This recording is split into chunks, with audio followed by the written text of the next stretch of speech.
Hello and welcome to Holy Crap, the Phonecast, a call-in show dedicated to speaking with atheist curious communities about any topics they'd like in order to get an atheist perspective. HCPC is a spin-off of Holy Crap, the Vlogcast, and records live on YouTube Tuesday nights at 8 p.m. Eastern U.S. time. Today's episode was recorded on Tuesday, 29 July 2020. I am your host. I am known as Shujin Tribble. You can call into the show at any time at 859-HCTV-554. Again, 859-4288-554. For today's overall theme, I'll be talking about online arguments from this atheist perspective. But if you'd like to discuss any topic, feel free to interrupt me at any time during the show, and we'll talk about pretty much whatever it is that you'd like to. So hi everybody. It's good to be back. My apologies for running a tad behind schedule. I have a love-hate relationship with rebooting my computer into Microsoft Windows, which has got everything to do with the update system because, well, let's face it, updating systems on Linux is a lot less painful than it is under Windows. This computer has been up and down for the better part of 3-ish hours overall, trying to get things updated, and it's just been a big old pain in the butt. So, I live with it, I deal with it, because I'm here for you. That's the way it works. So, of course, if you'd like to, have a little fun at my expense being a Linux boy, feel free to do that. Of course, as always, if you decide that you want to tune in live while I'm on the air, you can, of course, chime in over on the live chat over on YouTube. I'd be more than happy to handle whatever questions that you've got. Also, right over there. Well, actually, for you guys, it's on this side. So, like I said, today I'm going to be talking about online arguments, because this is something that's been happening for a little while now, I guess is probably safe to say, where social media has made it exceedingly easy for us to get into he said, she said arguments and people getting very upset with each other. And there's not a heck of a lot of anything we can really do about it in a lot of respects. Sometimes we can, sometimes we can't. But overall, the idea of everybody's a big bad online because nobody can see you, the anonymity and the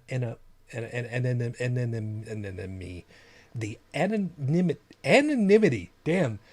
Okay, I started having a little bit of fun with it, and then I couldn't get it out. The anonymity of being online, not being actually face to face with people, is it's one of those things that's it's both a good thing and a bad thing. Which is part of the reason why I want to do this show on YouTube, so that if anybody really wants to get a little bit more out of me, I guess is probably the best way of putting it, that they can actually take a look and see my face, and you can get whatever body language you want off of that. And in some cases, that helps. It's one of those things. When you're online, obviously, you don't get that. You've probably heard on so many occasions, you can't read body language from a text post. And it's true. If you have to start adding emoticons in some way, shape, or form, it's entirely possible that your point is going to be lost by the person consuming whatever it is that you're writing. And yeah, I'm gonna use that expression, and there's a rationale for it, and I'll get to that in a couple moments. But trying to get a point across is not an easy thing to do, especially when you are, well, dealing with topics that are really ingrained for people. And I'm going to stay away from the political side of it all, because that's really not where my focus is trying to be. In this particular case, when you try to have a conversation, an argument, a discussion, whatever you want to call it, with somebody with a different religious aspect than you have. And I had a situation, as a matter of fact, earlier today, where I saw an online I don't know that I want to call it a forum. There's reasons for it. Where one of the rules of being in this particular forum location was they didn't want to have discussions about religion or politics. We know full well that, there's no way of getting an argument started faster than getting into the whole argument between religion and politics. It is what it is. It doesn't have to be that way, though. But the problem is, somewhere in this particular forum was also a spot where somebody had said, "Okay, so by the way, I've also got some freebie items for you to enjoy, to look at, and they're in this particular archive that specifically has a Christian cross on it and has a Christian biblical verse along with the literal chapter and verse listed on it at the same time." And that was a forum that I said, you know what? No, I don't want to have anything to do with it, because that is hypocrisy. You want to go ahead and say, let's not talk about religion, but yeah, as an aside, by the way, here's stuff about my religion. I'm sorry, that's just dishonest. That's just utterly dishonest. And situations like that, no, no, man, that's no, it's just not going to have happen. So when you're dealing with writing posts on social media, and it could be pretty much anywhere. It could be Twitter. Twitter is not a great area. It's not a great forum for getting ideas out there because of, stuff's got to get chopped up. And anything that would fit into a tweet is a single tweet, I should say, is really not worth, it's really difficult to get anything that's got any kind of meat to it in the scope of one tweet. You got to do 3, 4, 5. I've seen Twitter threads that have been, in the double digits, easily into the 20s. And in some cases, reasonably so, because it's supposed to be a whole bunch of different pieces of information. And they say right off the bat, look, this is going to be a big piece. There's a lot of stuff here, and I'm going to kind of break it up into bits and pieces for you, no pun intended, in order to be able to understand it. Okay, you know what? I can respect that, because at least you're saying right up front, hey, look, some of the stuff is just it's just too much, but it's the platform that we've got to work with, so we'll work with what we got. Okay, I get that. But the reason why I said earlier, the consumer of whatever it is that you write, that's something that was not specifically like this, but something that was taught to me back in high school. When I was at the time, taking all these music courses, I literally, I've said this on many an occasion, by the time I got to my senior year of high school, I had literally taken every music course that was available in my high school. So, I was, I guess you could say I got around a little bit that way. But there was something that has stuck with me ever since, and that was something that was taught to me by the guy who was originally my orchestra teacher, who it turned out was also the band leader, especially when it came to marching band, because competitive marching band, it was a lot of fun that way. He tricked me into joining the band, but that's another story for another day. What he told us in orchestra one time, like I said, is a piece that has stuck with me ever since. And it's this: the purpose of art is to evoke an emotional response from the consumer. And it sounds kind of weird to think of it this way, but An artist could be producing art in any one of dozens, possibly hundreds of ways. Sometimes it's musical, sometimes it's literary, sometimes it's mathematical, sometimes it's in dance. Maybe it's a picture, photograph, portrait, film. It could be almost anything. But the consumer is the one who is, well, taking in whatever this art is. And in some cases, people have an incredibly strong reaction, an incredibly strong emotional reaction to art. Sometimes they loathe it, sometimes they love it, sometimes they just don't care. Complete apathy. That one probably hurts the most, but it is what it is.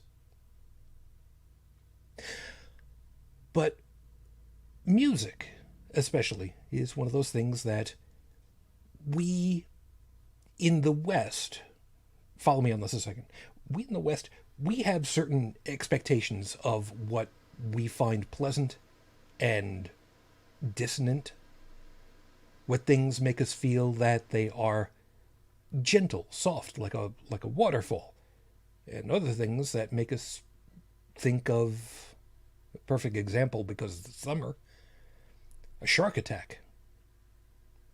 Yes, I know, and I'm thinking of it too. But when you are writing in a discussion, an online discussion, there are times where tempers will flare and there's not a heck of a lot of anything that we can do about it. When you're dealing with matters that are very, very important to people, that'll happen. And that's why dealing with religion tends to be one of those things that unfortunately can get very heated very quickly. And I can understand why. I was born into a Roman Catholic Italian family. Is what it is. I've since obviously changed. And a lot of this has got to do with thinking about things from a different way, a different perspective entirely. So, it's difficult sometimes to think about these things in the standpoint of how do you broach a topic without hurting someone? And truth be told, sometimes that's maybe not even really possible. With folks who are of the Christian bend, of which there are many, many, and I mean that not to mean many people, but many different denominations. Some would say that there are as many Christian denominations as there are Christians, because some are a little bit more staid than others, some are a little bit more loose than others, some are less accepting, some are more accepting, some are, well, let's face it, some are much more robotic, as my co-host Dallin would say, like the Roman Catholics, who are, well, when you're in church with Roman Catholics, it's, if you've never been to a Roman Catholic mass, it's very robotic, some might say, because it's a lot of sit down, listen, respond, stand, kneel, stand, sit, respond, turn, shake hands, turn back, kneel, respond, stand, come up, respond, stand. You get the idea. It's very, from the outside, it's very weird, and even for me as a kid, it was kind of strange that way. But that was the norm for me, because that's what I grew up with, and that's what a lot of folks grow up with.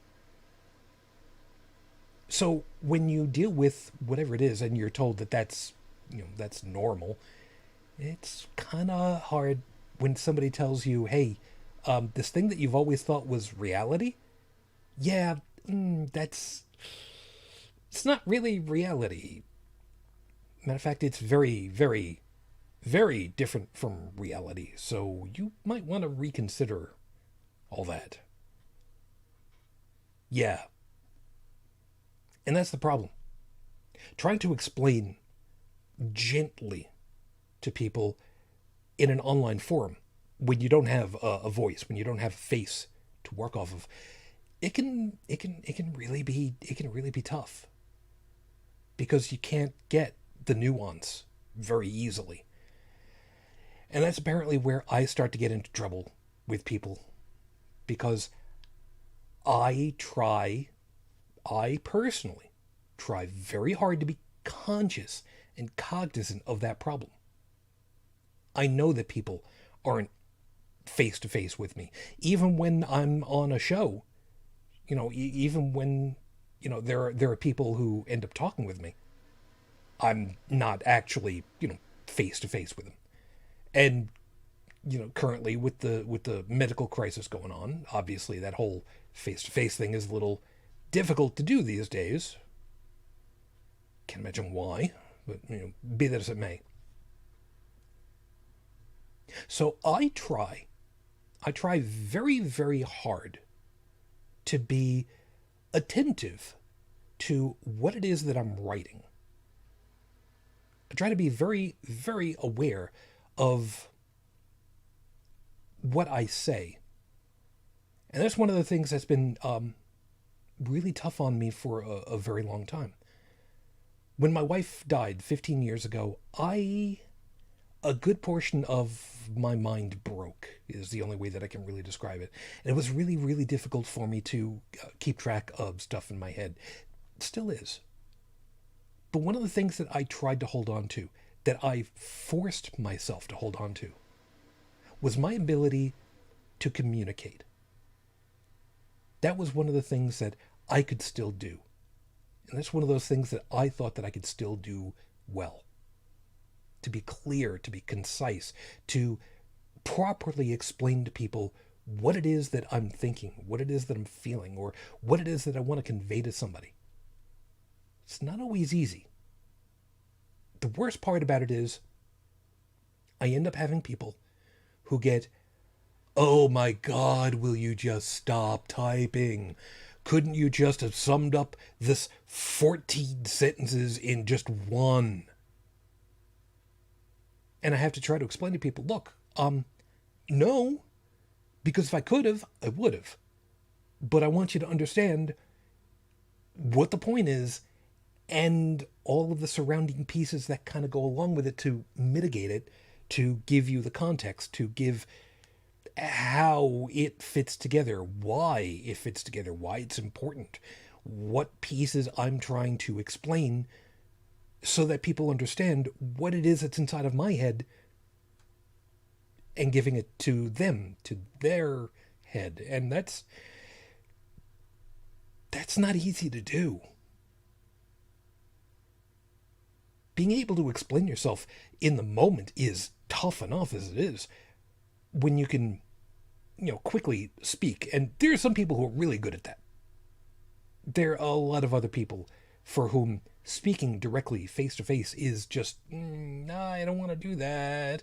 My brain locks up, and my mouth locks up, and I don't know what to say, and things come out of my face 3 words simultaneously, and that just doesn't work.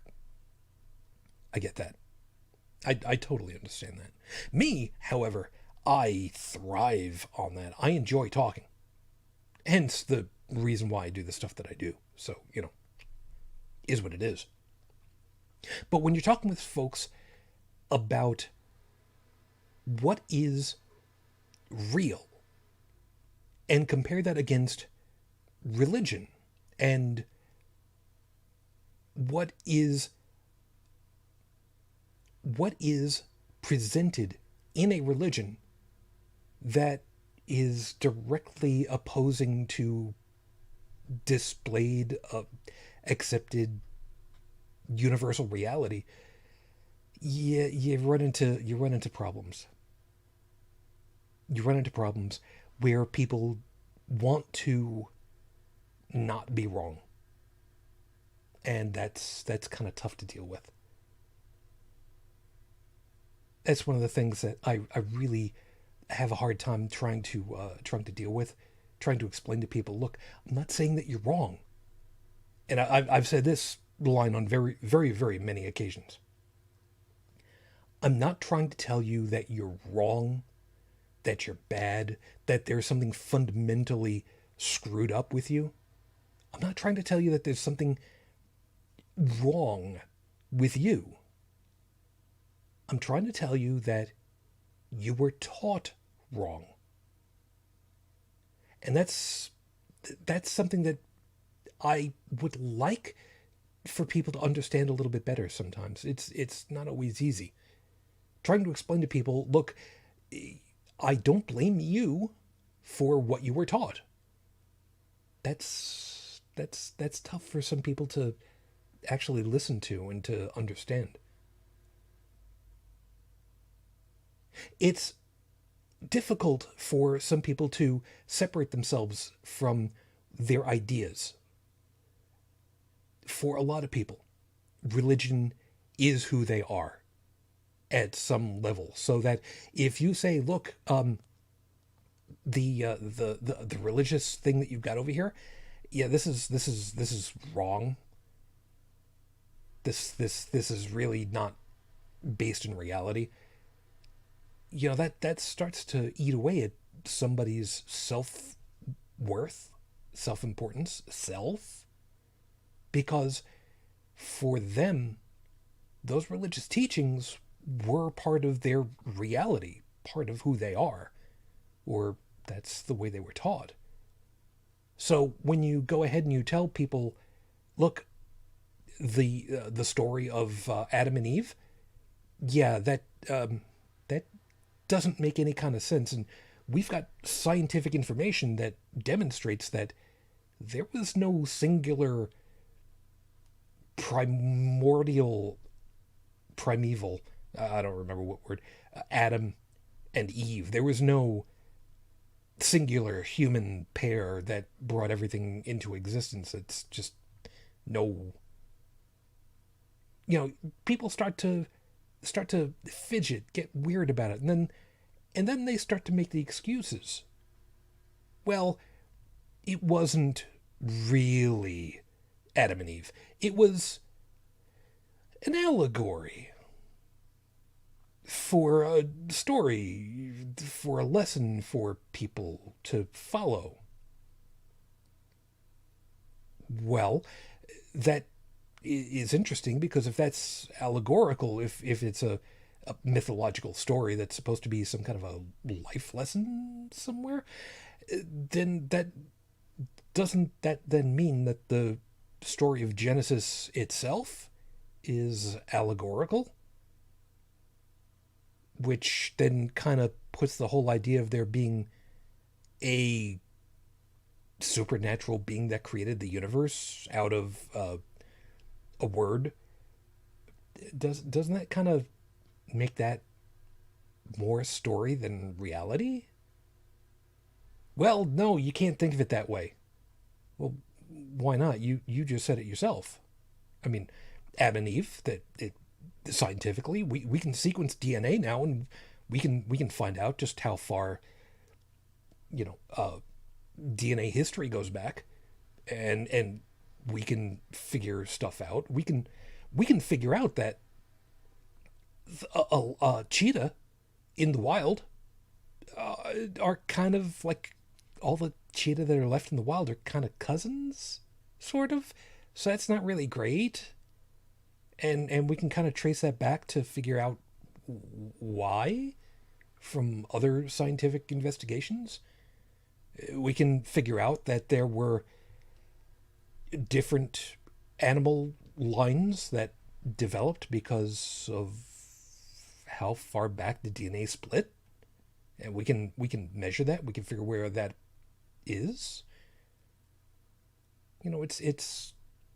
It's difficult to try to explain to people sometimes. Look, these stories, these myths, they are just myths. You can't take them completely seriously because they fly in the face of scientific discovery. I mean, the idea that insects have four legs, six legs, I forget which one it is, and that bats are birds, and that rabbits chew cud, or that you can get striped fleece off of sheep if you breed them behind a vertical lattice fence. Yeah, that one's in the Bible. I don't know why. It is what it is. There's stuff that people don't understand is in the Bible because they've not read it, or that they've chosen to specifically ignore them. Like I said, Adam and Eve. Okay, you can't really take that one completely at face value because of the way that it is. It's allegorical. Okay. Why to follow any of it then? Because that's a little weird. The next big one, of course, is Noah's Ark. And we know full well that the story of somebody who's 600 years old, first off, in and of itself, that's kind of that's a little out there. I mean, you could say somebody looks like they're 600 years old. I mean, there's people these days that, well, actually, I was going to say that the gentleman that I had in my high school, who was my counselor, uh, he looked like he could have been a mummy, several hundred years old. But be that as it may, being able to look at the stuff from an outsider's perspective is kind of eye opening. There are certain things that you look at and you're like, wait, why? And it's difficult to try to explain those things without going on for a paragraph to explain to something. Trying to explain to someone why. Let's go back to Adam and Eve for a second, because I'd come up with an interesting rationale, an interesting take on the whole Adam and Eve, the forbidden apple, or the forbidden fruit, because we don't know that it was an apple. It doesn't say that it's a fruit. It also says it was a serpent. So, we can't attribute it to a devil or anything like that, so leave it there. But my take on it was, Eve is told, don't eat from the fruit. Okay. The serpent says, yeah, he just wants to keep all the information for himself. It's perfectly fine. All that stuff that he said about, you're going to die from eating it. Yeah, nah, not so much. So Eve, with the predicament of not knowing who to trust because, complete innocence, not knowing right from wrong, had to make a judgment call. And in that moment, she becomes a skeptic and a scientist and a researcher, because she's now trying to figure out, how do I evaluate both of these claims? Plus, the apple, the forbidden fruit, apparently, according to the story, looked like pretty much every other fruit that was around too. So what's so special about this one? Because looks the same. You say don't do it. You say it's okay to do it. I can't tell from... how about I figure it out for myself? And she takes a bite. And in that moment, learning whatever it is that the fruit is supposed to impart magically by osmosis into her brain about what is good and what is evil, she has now become fully cognizant of what's around her, as far as that piece is concerned. And instead of just hiding or bringing herself up for judgment.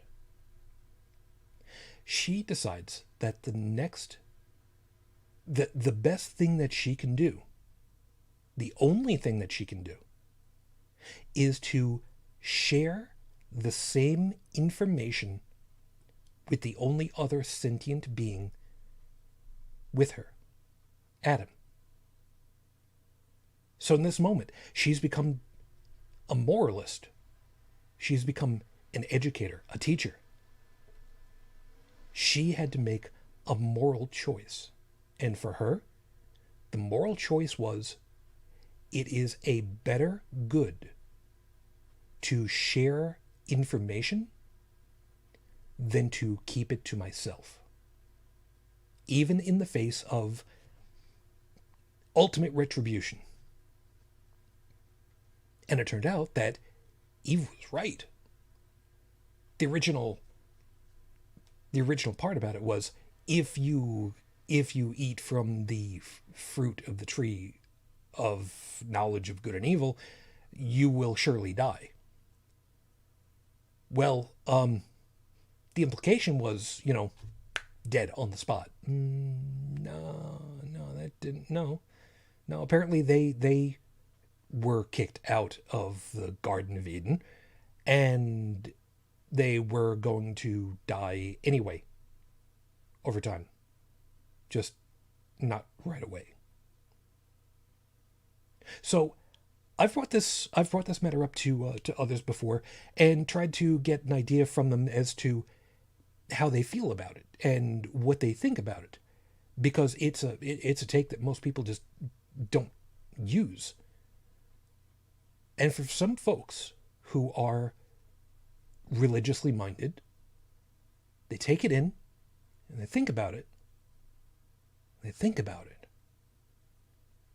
And they think about it a little bit more, and then they finally say, you know what? I've never thought about it like this. I'm going to need some time to digest this. Go right ahead. There's no grand rush. I'm not trying to, I'm not trying to kick your puppy, but this is a different way of looking at it that still fits with what's going on. Maybe it fits it a little bit too well, because that means that if my take is, more correct, that means that women were not the ones who were deserving of punishment from God. Women were the first ones to actually investigate the universe because they didn't know and they wanted to find out. And if that's the case, the idea that women should be punished forever with the pain of childbirth and all that happy stuff, it kind of makes people kind of wonder, okay, what else do I have kind of weird? If, to use an expression, if my take on it holds water. Sometimes it does. Sometimes it doesn't. I have my way of looking at stuff. I learned because, like I said, I grew up in a Roman Catholic household, and I don't want to say a tainted perspective. I have a perspective that I grew up with. And one of the things that I always thought was sad for me is one time was with my grandmother in Brooklyn, and we went to a church. She wanted to. I'm a kid. She wanted to go to the church, light a candle, say a prayer for whoever it was. I don't even remember. This particular grandma, she had come from Italy, like a lot of others, sometime after the turn of the century. Into the 20th century, I should say. Sorry. Anyway. But there was someone who was playing pipe organ, up in the rafters back behind, And there were a handful of people in this church. And, it's Brooklyn, Italian, Roman Catholics.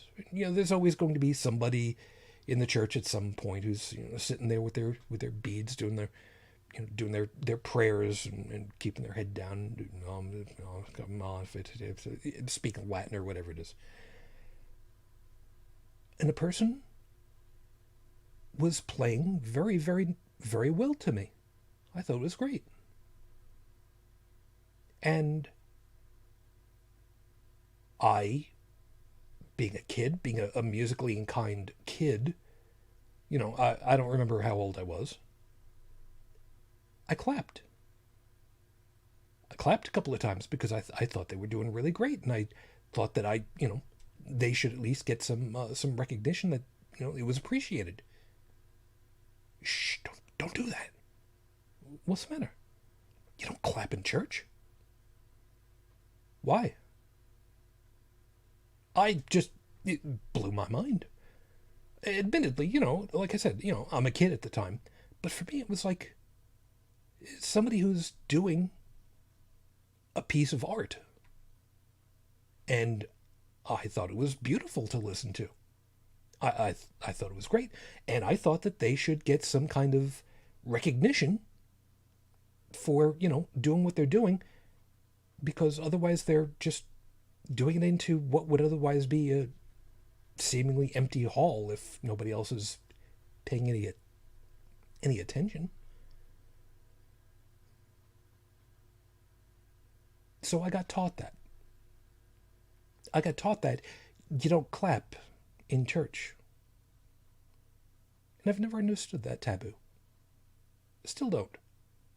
It's been, obviously, decades since that happened, but, is what it is. As far as I'm concerned, in that moment, I feel I was taught wrong. But, again, that's me. I would like to I would like to impart to people in a situation like that what they've done is appreciated. Didn't go over so well. No, well.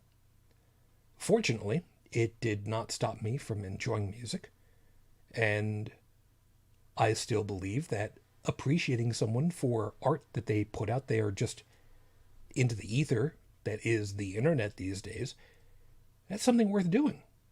It's worth telling people, that they're appreciated. And that kind of goes along for all of this too. It's good to remember that people should be appreciated for who they are. Ideas can and should be questioned. Especially, like I said, when they come up against reality. When they come up against what we know of the universe. There are things that we don't know. And there are things that forgive me for wording it this way, there are things that we know that we don't know, and there are things that we don't know that we don't know.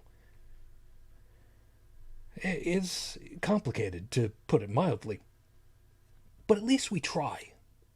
We try our best. We investigate to the best of our abilities, and then when we find out that there's stuff that we didn't know about before, hopefully by that point, we will have figured out how to investigate past that point.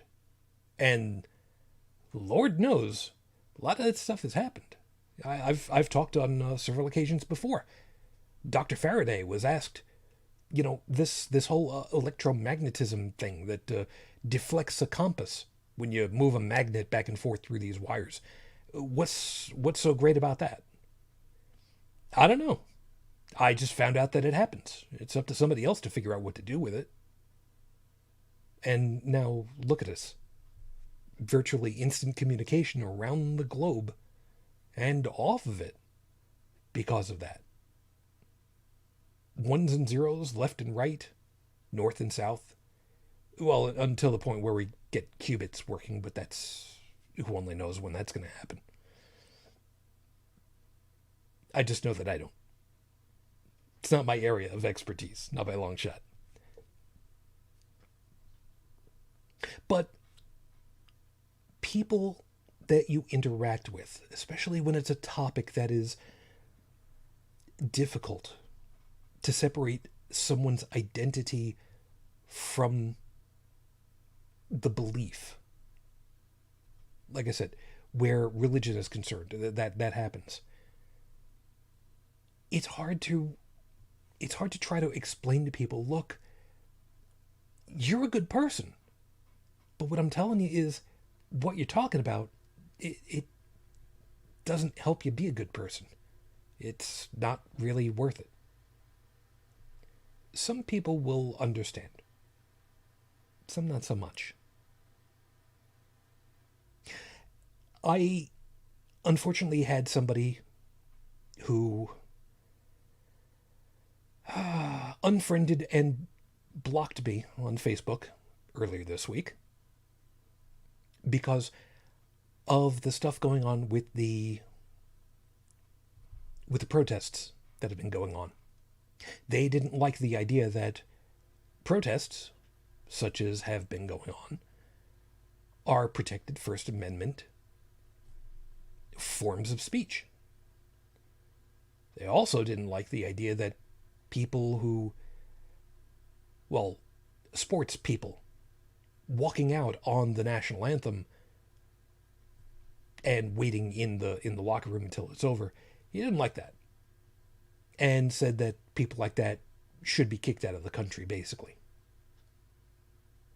I told him, no, man, that's protest.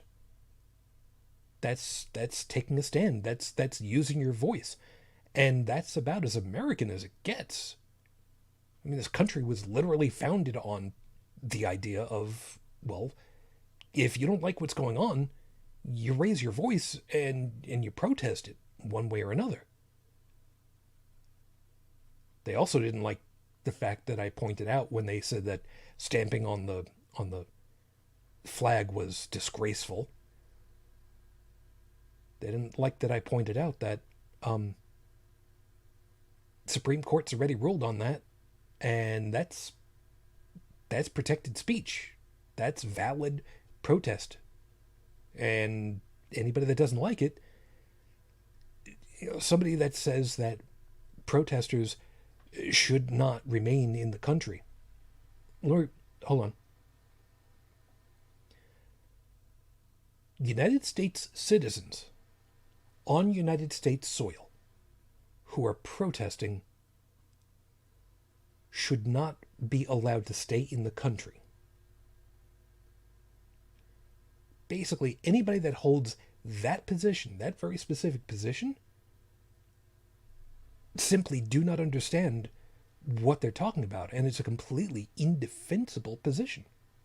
It literally makes no sense. The idea of being able to complain is about as American as it gets when you're talking about how the government operates. I want to make sure that I'm completely clear on this. Just because you want to be a Karen and complain to the manager doesn't mean you're being American. A lot of cases it means you're just being a tool. Although, people that want to talk to a manager so that they can say, you see this person that just handled my transaction over here? They were great. They handled everything wonderfully. They were professional. They wished me well. They did everything by the numbers. They were great. I want to make sure that they get a little something. So I wanted you to know that they did good by me. Well, hell, that doesn't happen very often. And I really wish it did happen more often. Of course, the way things have been going, the Karens have made it entirely too difficult to deal with folks like this. Which is annoying, to put it mildly. But, if you want to go ahead and tell people, hey, I like what these people have been doing, nothing wrong with telling management. Lord knows, an attaboy every once in a while is a wonderful thing, let me tell you. I don't know that it'll come of anything, but, be that as it may. But try to be able to tell people, look, You're a good person. I like you, but we disagree on this. And uh, I've kind of got the I've kind of got the high ground on this one because I've got reality on my side. I've got scientific investigation on my side. I've got DNA evidence on my side. I've got animal husbandry on my side. I've got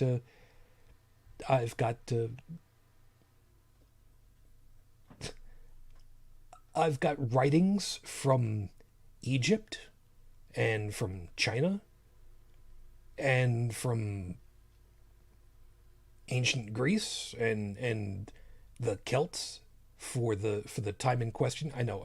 Just that there was no worldwide flood there, so again, the story of the flood in the Bible doesn't seem to correlate with anything. Yeah, the Tower of Babel that broke up everyone's language into different languages. Again, that doesn't have any kind of anything in reality. That doesn't make any kind of sense.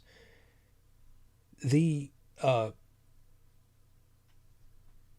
the Book of Revelations, where you've got the coming of the archangels with flaming swords in place of their tongues. Yeah, I did. That's a really cool LSD trip right there, but yeah, nah, nah, nah. That just doesn't make any kind of sense. And then you want to go ahead and you want to talk about well, it's the what's the word that I'm looking for? Well, anything in the Bible, um, unless you can show that it's replicatable, that it's real, it's kind of hard to talk to you about it. Especially if you tell me that, like I said before, you can uh, you can get striped sheep from breeding them behind a vertical lattice fence. No, no. And before anybody gets all up in arms about it, yeah, that is actually a thing. You can look that one up. Being that that is just if you're going to be talking with folks, if you're going to be dealing with folks, what you really need to make sure of is that you're attentive to what you say and how you say it. And it's not easy to do.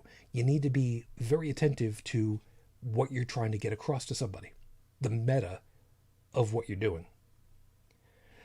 Like I said, some people don't like to have to read four, five, six sentences in order to get something that maybe could have been compressed into, a shortened sentence,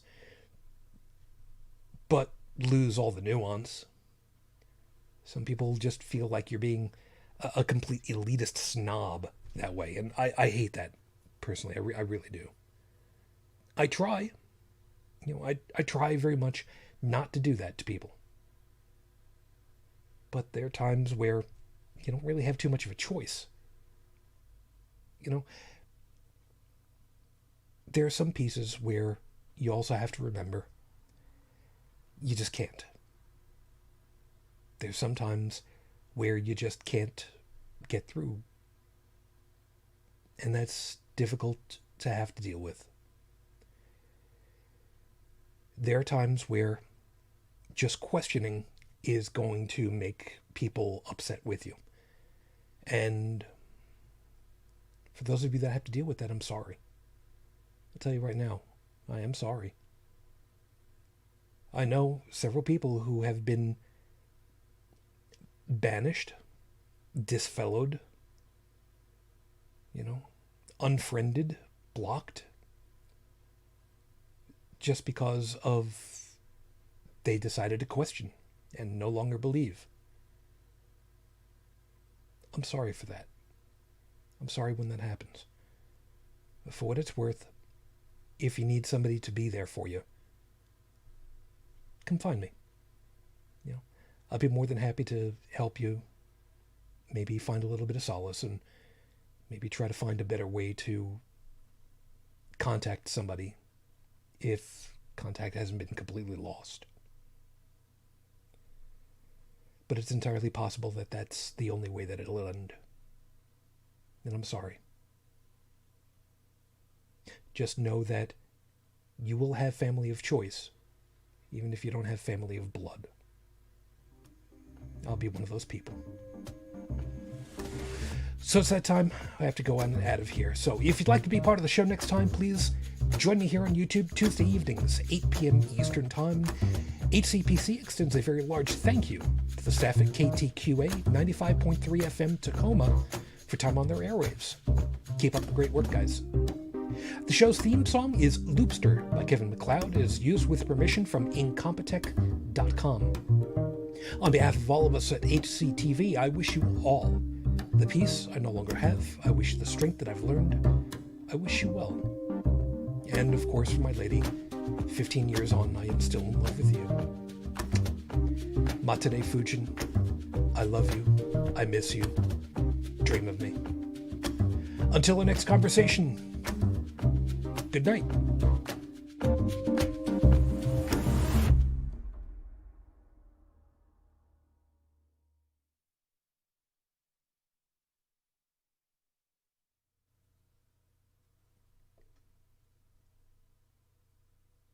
And that is the show.